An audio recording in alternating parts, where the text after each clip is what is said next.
How much did your dad play a role in you grinding tape and talking and evaluating Lance? You know, word is, and I know that there was lots of word, as you heard, Mac Jones was the initial thought amongst the major media outlets to be your choice. How much was your dad involved in all of this? My dad was involved the same way he is every offseason, which is I bet every coach talks to their parents a little bit and they give their opinions.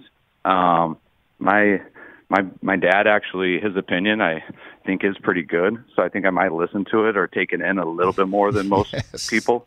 But that's really about it, whether it's a quarterback or anything. That's what I was saying in my press conference. The whole that this is a Shanahan's decision, it's somewhat comical. I mean, I kind of laugh at it a little bit, but then I feel bad that that's insulting to other people in our building because that isn't the case. My dad, I think everyone here loves when my dad comes. He comes for a few weeks every April, does the same thing in the draft every year, just sits in there with us, watches it.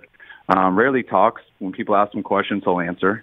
But I love having him around. It's really cool to be able to watch tape with your dad, someone who got out of football a little bit early, I think, who still mind works and still loves to look at it.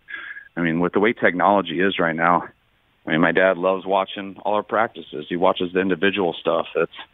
I won't get around to some of the more boring stuff, and he'll call me a month later and be like, "Hey, did you see that drill that Chris Eric did in D lineman play?" And I'm like, "Dad, why aren't you at the beach? Like, why the hell are you watching D line individual drill right now?"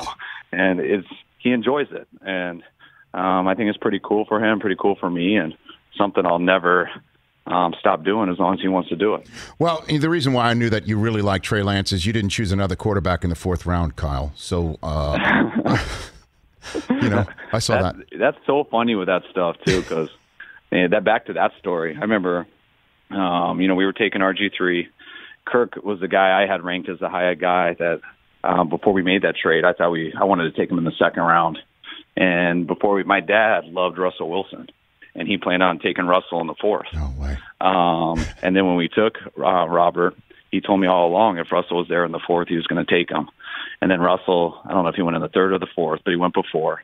So I thought that was gone. And then we were sitting there on the clock. My dad goes, "I'm going to take Cousins."